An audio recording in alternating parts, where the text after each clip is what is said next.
Baik, Assalamualaikum warahmatullahi wabarakatuh. Perkenalkan, nama saya Haryono dari kelas PAIJ. Ingin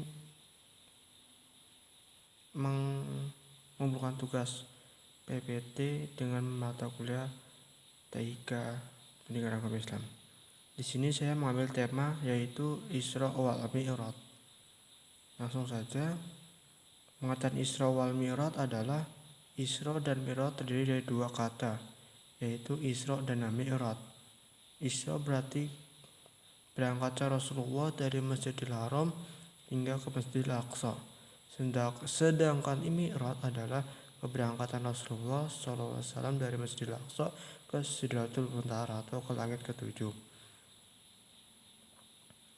Terus hikmah dari Isra wal Mi'raj sendiri adalah menjalankan waktu sholat 5 waktu. Dan yang kedua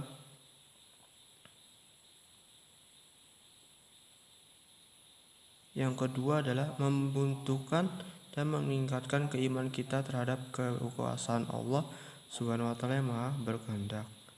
Dan yang ketiga, kita juga dapat mengetahui apabila kita diperintah Allah, maka Allah akan menghukum kita sesuai dengan yang kita lakukan. Kita juga dapat mengetahui tentang tanda-tanda kebesaran Allah. Dan kesimpulan dari Isra wal Mi'raj sendiri adalah kita bisa ngeliat tayangan video tersebut.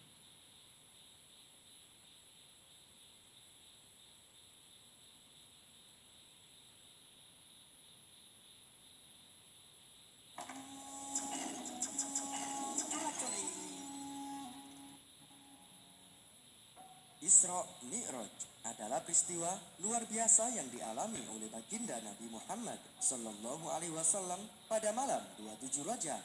Isra merupakan perjalanan baginda Nabi dari Masjidil Haram Mekah menuju Masjidil Aqsa Palestina. Sedangkan Mi'raj adalah perjalanan baginda Nabi dari Masjidil Aqsa menuju Sidratul Muntaha. Peristiwa ini menjadi sangat dahsyat karena hanya terjadi dalam satu malam. Lalu, bagaimana hal itu bisa terjadi? Burung, itulah jawabannya. Ia merupakan hewan langit yang berwarna putih dan atas izin Allah mampu berlari secepat kilat hanya dalam hitungan detik saja. Peristiwa ini dimulai dengan datangnya para malaikat Allah dan melakukan pembedahan atas dada baginda Nabi Muhammad Sallallahu Alaihi Wasallam. Prosesi ini dilakukan untuk pensucian dan pengukuhan iman, Islam, keilmuan, serta kemuliaan. Ditemani malaikat Jibril, baginda Nabi Muhammad memulai perjalanannya.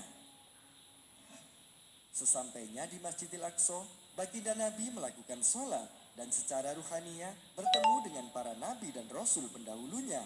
Pertemuan ini untuk memohon restu sekaligus mengabarkan adanya undangan khusus dari Allah di malam itu.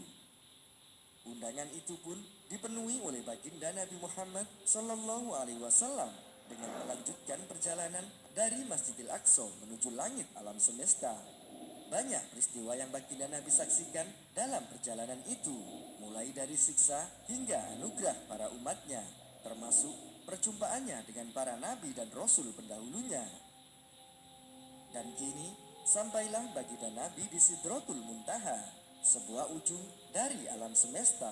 Beliau berjumpa dengan Sang Maha Pencipta yang agung, Allah Subhanahu wa Ta'ala. Mula-mula baginda Nabi Muhammad mendapat perintah sholat 50 waktu dalam sehari semalam sebagai kewajiban para umatnya. Tanpa merasa berat, baginda pun undur diri dengan membawa apa yang telah diperintahkan. Sesampainya di langit ke-6, sebuah langit di mana Nabi Musa alaihissalam singgah, baginda Nabi menjelaskan apa perintah yang sedang dibawanya. Nabi Musa alaihissalam pun menyarankan agar beliau kembali menghadap Allah dan memohon keringanan atas perintah sholat 50 waktu dalam sehari semalam. Atas saran dari Nabi Musa alaihissalam, baginda pun kembali berjumpa dengan Allah dan memohon keringanan. Negosiasi itu terjadi berulang kali hingga akhirnya Allah menetapkan kewajiban sholat 5 waktu dalam sehari semalam. Baginda Nabi Muhammad pun menyetujuinya sebagai perintah wajib bagi para umat-umatnya. Maha suci Allah yang telah memperjalankan hambanya pada suatu malam dari Masjidil Haram ke Masjidil Aqsa yang telah kami berkahi sekelilingnya, agar kami perlihatkan kepadanya sebagian tanda-tanda kebesaran kami. Ya baik, itu adalah kesimpulan dari kisah Isra wal Mi'raj. Mungkin itu saja yang saya bisa sampaikan. Kurang lebihnya mohon maaf. Wabillahi taufiq wal hidayah. Wassalamualaikum warahmatullahi wabarakatuh.